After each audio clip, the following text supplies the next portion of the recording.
I'm Darrell MacLaine. I'm a voice actor, impressionist, composer, and clown-stroke-daft bugger. My favourite Doctor Who story is The Chase from 1965.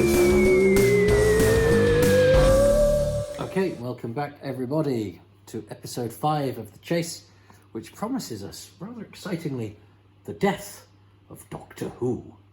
So if you'd like to see that, press play or enter or whatever it is you'd like to press in 3, 2, 1, now.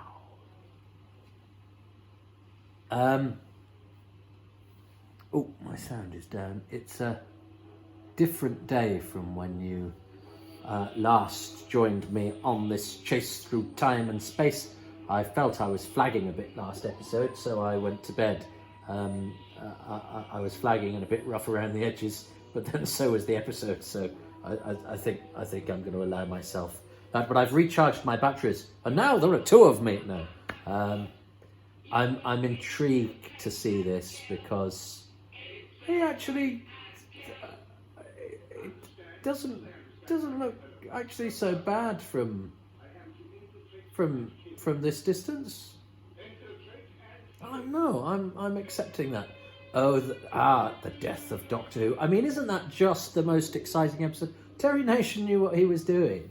It's very Perils of Pauline going, yeah, well, I'm going to set myself up something that looks inescapable. Doctor Who is going to, except of course the death. The Doctor Who that dies is the robot Doctor Who. Well, robots can't actually die. I know, but go with it and have fun. The fungoids, also known as the gubbage cones, and I think these creatures here, Jack Pitt, having played the cabin boy, a Venom grub, now gets to do this. I think one of them's Ken Tilson as well, who had been a censorite. And I think in the script, in the camera script, they're referred to as Mushroom Malone, are they? And Fungoid Fred and Toadstool Taffy. I think they all have amusing names that are not canon. It's a serious programme. That was just them larking about behind the scenes, as actors and creative types do. But again, it's an attempt to, inhospitable alien environments. We don't really do that much anymore, which suggests to me we've got a little bit blasé about space travel, and for the sake of telling the story and meeting a new civilization or whatever. I don't think we get as carried away in the peculiarities of an alien environment. Things are alien, things are strange, and again, I sort of contend more so in the 60s than since, as we've sort of got used to the fact that television stories take us to other planets. We go, well, yeah, we do that. We don't need to bother about mechanics of the other planet unless we have to wear a special hat to stop us exploding or whatever, just to play lip service to it. But it's not allowed to get in the way of the story, which has to be about more. I know there are exceptions. Don't write in. And it's very bold to do it on a TV budget in 1965. But this is already feeling more like what you expect of a Dalek story. The Daleks have... Yeah, I don't know why I say that. I suppose because of the Dalek planet in the Daleks, and later you've got Kemble and everything, haven't you, in the Dalek master plan? Although the Dalek master plan is largely a slightly longer chase. And I think some of this, I think it was the fight certainly, was recorded earlier in the day because it's quite complicated, and because of, I think, the toll it would have taken on Hartnell. It's certainly a bold manoeuvre to go, we're going to have a fight between identical doctors and essentially do it in real time and with limited camera trickery. You've got to sort of take your hat off and go, okay, if that's what you're going to do. And again, do we say that is, hugely ambitious, or do we say that is a daft misunderstanding of the resources available? I don't know. I've got I've got a grudging admiration for a time when you'd go, well, look, and it's interesting. I interviewed Philip Hinchcliffe relatively recently, and I'd been watching him on that Lively Arts documentary where he basically said, we do these special effects and we're happy if 50% of them work. So that idea that you would embark upon something and you would go, but sometimes this won't work, but the audience will accept that because they accept they don't need it to be 100% convincing because they know they're watching a fiction. And they know that the programme is trying to, if not depict something entirely accurately, to suggest something. And you have to do the rest of it. That is lost. That is a lost art now, that the audience do the work with you. The audience, and there's a lot of glib television programmes and glib television critics that I think have encouraged us and helped us to do that, where a television critic is somebody that doesn't love the medium but scores points by coming up with a bon mot at the expense of the programme makers, even if it's got actually nothing to do with what was broadcast. And I think I've said before, you don't win. You don't win. If you get the enjoyment out of the show by being a bit superior to it, well, if that's how you want to enjoy yourself, well done. But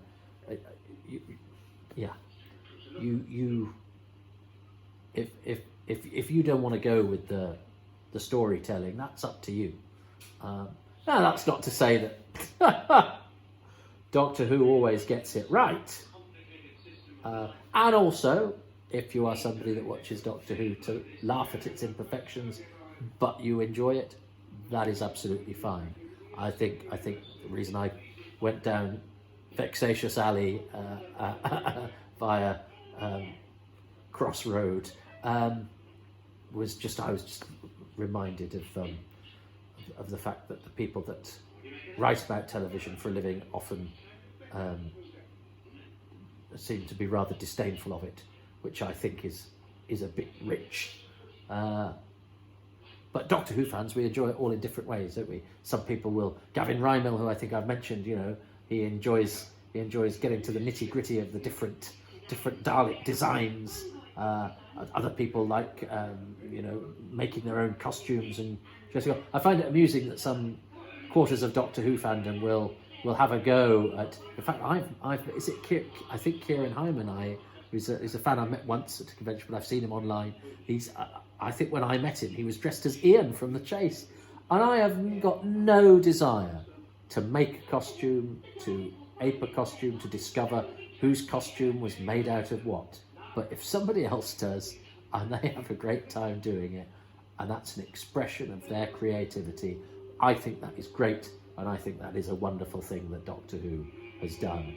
And there is no, some corners I think of people, certainly of the internet inhabited by people of my age, are rather dismissive at best of cosplay, which is a thing I totally do not get or want to do. But I certainly don't think that I'm any better because I can identify a character actor at 30 paces or whatever else it is that that I get carried away by with the sort of minutiae that vex me about Doctor Who. It's all fine. It's all good. Curious, these sets, aren't they?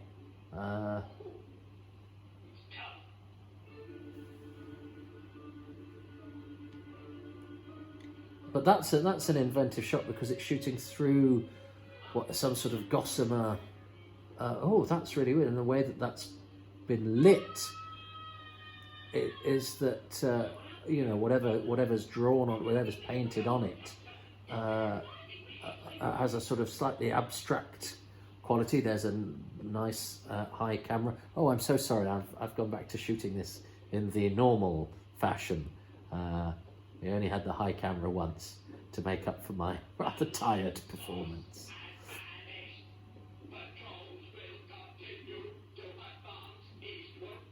I wonder if you put Gubbage Cone on your CV or Fungoid.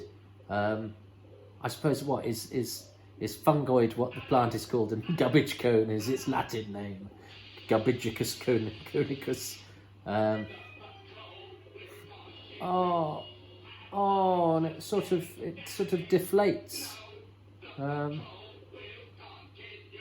But they're not unlike the Vaga plant, which is another piece of sort of lethal vegetation played by actors that appear in a future piece of Terry Nation. He liked his hostile environments.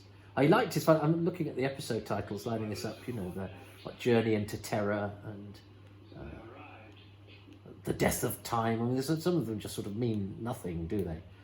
There's the famous Waking Ally in Dalek Invasion of Earth, but a lot of the title a lot of the titles in the Hartnell era are quite strange. There's boring ones like The Rescue and The Escape, but I like it when they get a bit sort of destruction of time. The destruction of time. That at least that has a time destructor. Oh yeah, William Hartnell's playing the robot. Yes. Yeah. I'd forgotten about this because I associate the robot with being Edmund Warwick, but and this is pretty much done in real time, isn't it? And he's in fact and so now we have Edmund Warwick as your actual Doctor, dubbed on by Hartnell, and I'm loving these layers of, as I say, what is it, gossamer, sort of slightly see-through, slightly translucent set dressing or whatever. That's really quite clever. Slightly more effective than these drawn on. Although I actually quite like those because you can't tell if they're drawn on, if they're ridged or whatever.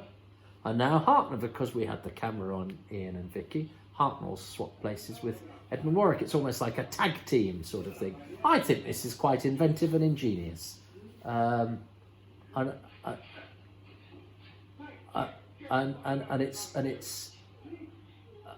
there's nothing, we've not had anything quite like this where, for our heroes, the Doctor, they're not sure if the Doctor is some sort of evil imposter. And by this point he's the main guy. I know early on in the series he was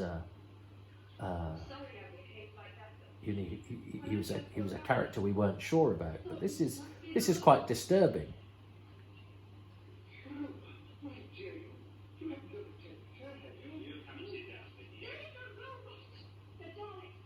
Yeah, the Daleks did make the death of Doctor Who. I like these titles, but they may as well be called the bad thing's going to happen, but it's just I sometimes like the vagueness where Terry Nation's going. I'm not even going to call it Empire State Building of Doom. I'll just call it bad thing will happen, or awful potentialities.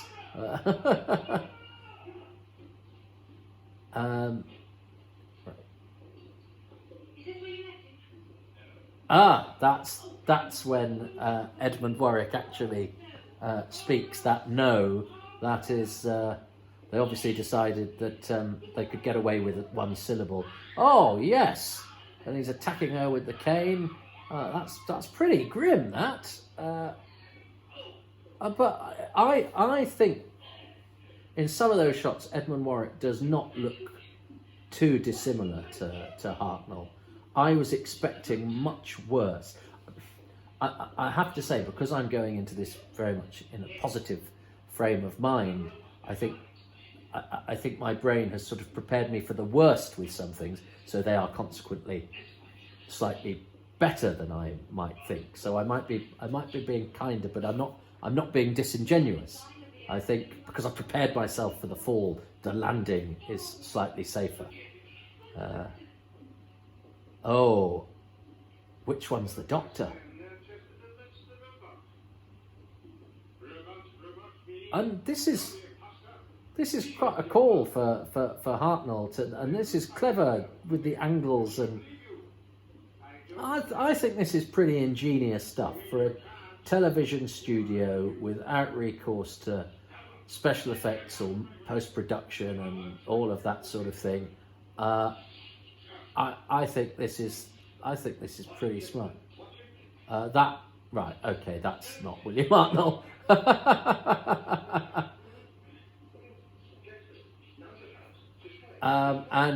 He's a bit like a 10th Planet Cyberman in the fact that he's not really making much attempt for the mouth movements to match what he's actually saying, but it's because he shouldn't be shot all that much. And we don't. Yeah, this is not a bad face-off. Although, yeah, I mean, studio fights are pretty clumsy at this time, and you know, there have been better fights than that in the history of Doctor Who, but there have also been worse. The Time Meddler. I've got a feeling I've looked at the camera and said the Time Meddler before when referring to a bad fight in Doctor Who, and I bet I wonder if I do it for this broadcast when I get to do the Time Meddler. I go, actually, this fight is rather good. It's suggestive of ancient Viking battles. Let's see. Dalek getting eaten by a garbage cone.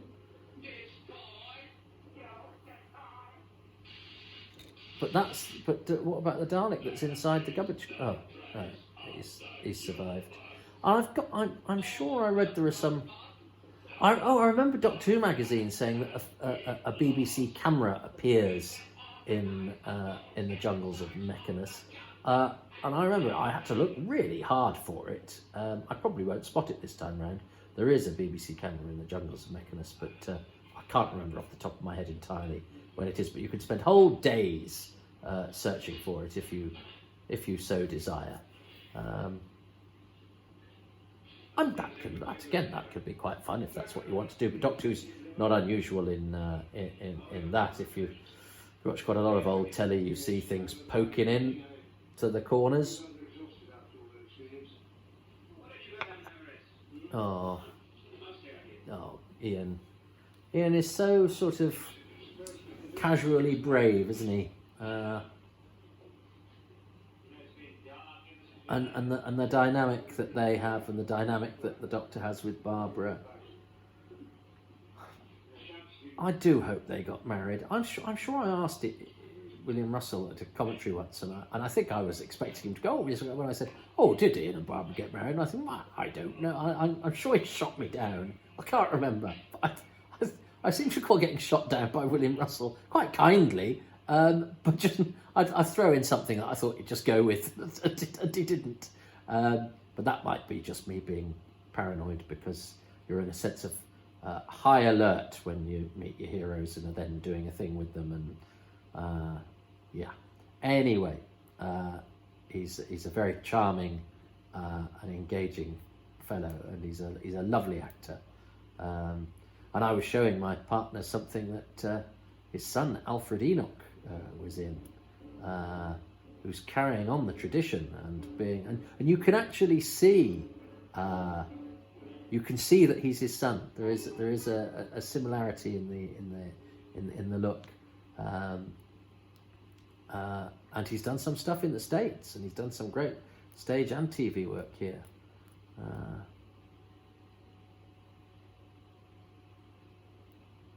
What was that? Spying on the sleeping bodies of our heroes.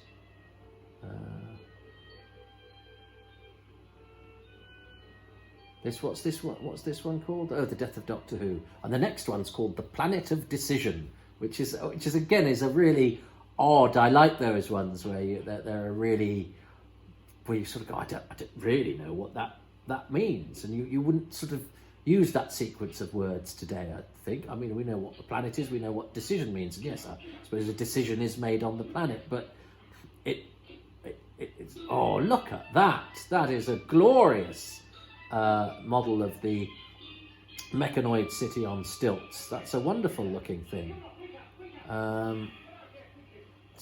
Ray Cusick and John Wood are the designers. And I think that is a fabulous looking thing, that mechanoid city. I remember that picture was in the early years book. That's where you got to get to, and this is where. And of course, when you first read about this story, this was the story that had the mechanoids in it, and it's only when you watch it you go, no, they don't have them in it that much. Did I just spot?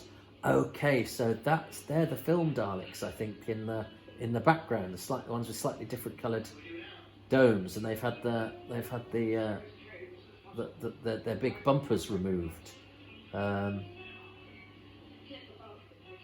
This is rather funky lounge music to herald the danger.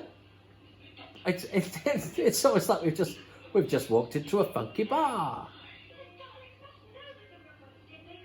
Yeah, that's rather a joyous musical choice.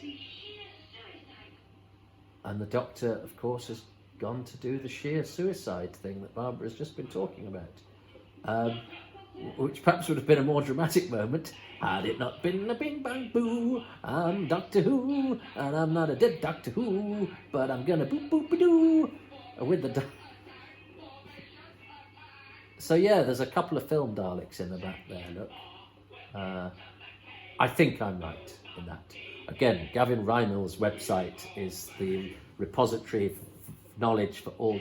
Because this is the first one with the slats on the side as well, isn't it? Which were the Daleks I grew up with, and I was quite surprised when I saw the very early ones that they didn't have the slats on the midriff. They had the sort of horizontal things going around, which you can see the ones in the background have, because it's film Dalek.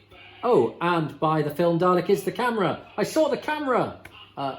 There's the camera. How exciting.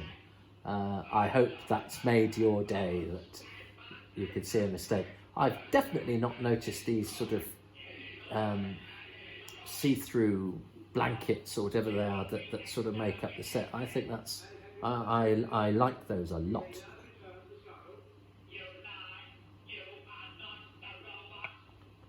Oh, the Doctor's pretending to be the robot. Oh,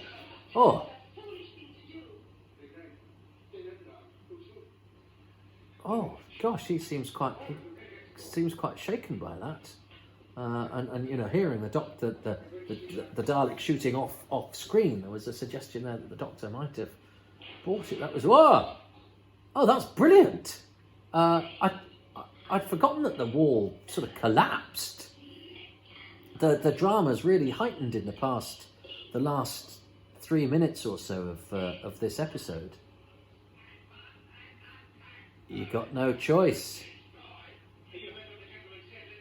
Yeah, that's great. It's sort of, do we stay in the frying pan or do we jump into the fire? It's a planet of decision. Well, they've just made the decision. Surely it's not called the planet of the decision because of that decision, because they've made the decision. The planet that was decided upon, where a decision has just taken place. Robot Doctor Who. Mechanoid voice. Mechanoid is spelt wrong, isn't it?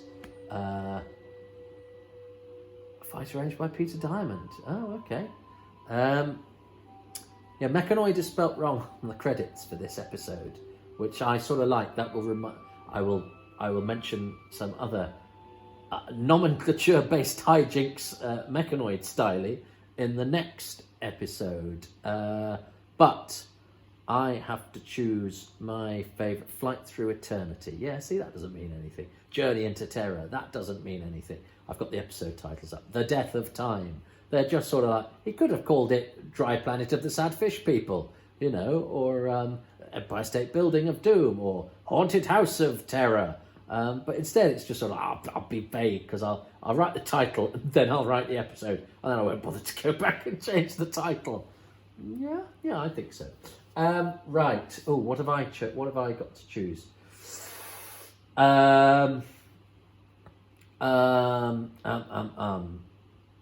Well, I just think the sheer balls of going, because Because I remember reading the title, The Death of Doctor Who, in a Doctor Who quiz book. I think it said match these episode titles with their stories. I thought, The Death of Doctor Who. Then when I read about the chase and read about the fact there was a robot Doctor Who, I thought, I bet that's what it is. That it's not Doctor Who, it's the robot Doctor Who. Again, if you're a kid and you work that out, you feel really, really clever, because they're basically saying, you're going to watch an episode now that Doctor Who dies, and at some point in that episode, the kids watching will go, oh no, I know, they mean the robot. Phew, Doctor Who's not going to die.